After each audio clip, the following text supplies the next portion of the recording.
তাহলে তো দেরি হয়ে যাবে। আমি কালকেই রেডি করে নিয়েছি। তার ছিল 3 পাতার জবাব দিয়ে কেন আপনাকে কি টার্গেট করা হচ্ছে মনে হচ্ছে? এই ব্যাপারে আমি কিছু বলবো না, যেহেতু আমাদের সম্মানীয় নেত্রী আমাকে কালকে বলেছেন যে শপথের আমি দিয়েছিলাম। কোথাও কি মনে হচ্ছে না দলের অন্যরাও তো নানা কথা বলছে, তাদের বিরুদ্ধে কোনো শপথ হচ্ছে না? সেটার ব্যাপারে আগামী দিনে আমি মানুষকে নিয়ে আন্দোলন করব। মুর্শিদাবাদ থেকে আমার একটি আন্দোলন হবে।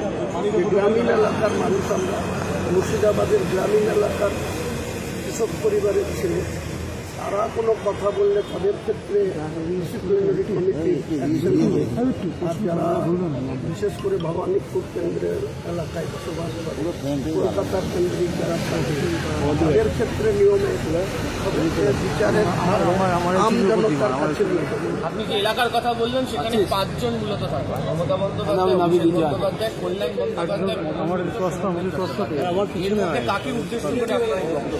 আপনি তো ভালোই বুঝতে পারছেন, তাতে কল্যাণ বন্দ্যোপাধ্যায় নিশ্চয়ই তার মধ্যে। কল্যাণ বন্দ্যোপাধ্যায় ভট্টাচার্যকে যেভাবে গত কয়েকদিন আগে তার নিয়ে তাকে নিয়ে প্রশ্ন করেছে যে কার হাত আছে, কার মদত আছে তৃণমূল ভট্টাচার্যের উপরে, তো সেটাও ক্লিয়ার হওয়ার দরকার ছিল। কারণ তিনি সেটা বলে কেন পার পাবেন, তেনাকে কেন শোকজের আওতায় আসবে না? আমি ডিসিপ্লিনারি কমিটির কাছে এই প্রশ্নই তো রাখছি। আপনি যে দলে থাকেন সেই দলের ভিত্তি গ্রামীণের ওপরে, আপনার দলের ভিত্তি গ্রামীণের ওপরে, কোথাও কি মনে হচ্ছে গ্রামের বিধায়করা টার্গেটে?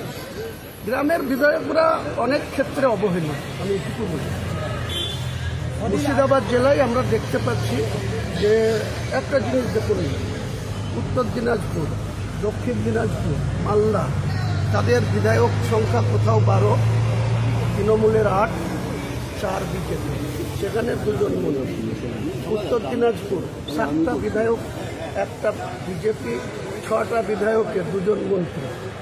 উত্তর দিনাজপুরে একইভাবে গোয়ালপুকুরের ওই গোলাম রব্বানি থেকে আর যেই মুর্শিদাবাদে চলে আসবেন 22-এর মধ্যে 20টা বিধায়ক হাত তুলে আশীর্বাদ করেছে মমতা বন্দ্যোপাধ্যায়।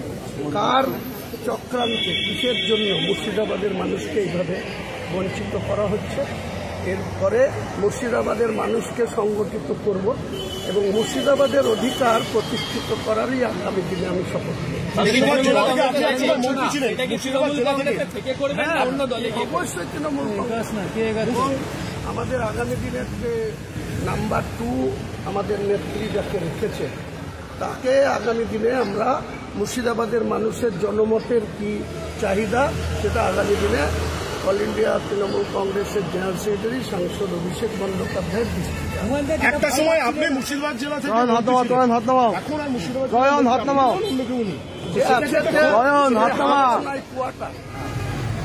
যিনি আছেন তিনি হাফও নয়, কোয়ার্টার বলবেন। সেটা কি আপনার ক্ষোভের জায়গা?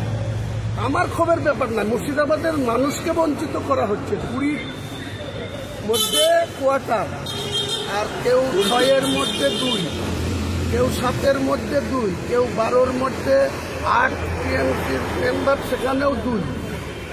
তাহলে এই দ্বিচারিতা কেন হচ্ছে মুর্শিদাবাদের মানুষের সঙ্গে? আগামী দিনে মুর্শিদাবাদের মানুষকে নিয়ে তৃণমূলেই থাকবো, তৃণমূলেরই সর্বোচ্চ নেত্রীর কাছে ডিমান্ড করব এবং নাম্বার 2-কে এক পাতার নোটিশের ক্ষেত্রে 3 পাতার জবাব আপনি দিলেন, কি উল্লেখ করছেন তাতে?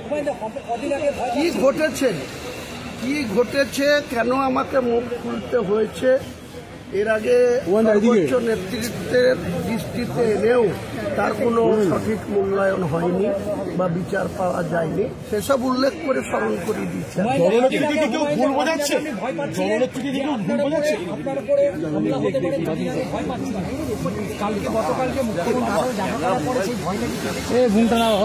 ভয় পাই না ভাই, আগেও বলেছি, আবার বলছি, আমি ঈশ্বরে বিশ্বাসী, আল্লাহ বিশ্বাসী। আক্রান্ত হতে পারেন সেটা দেখা যাবে যখন আক্রান্ত হব। আমরা ল্যাংটা না, আমরাও খালি হাতে ঘুরি না, আমরাও আমাদের লোকজন নিয়ে ঘুরি। আমাদেরকে কেউ অ্যাটাক করতে গেলে সে বেঁচে ফিরবে কিনা সেটা তাকে দলের দিকে কেউ ভুল বোঝাচ্ছে না, আমি এসব ব্যাপার দেখি। ঠিক আছে, থ্যাংক ইউ। বলছি আমি এক সেকেন্ড চলে যাই।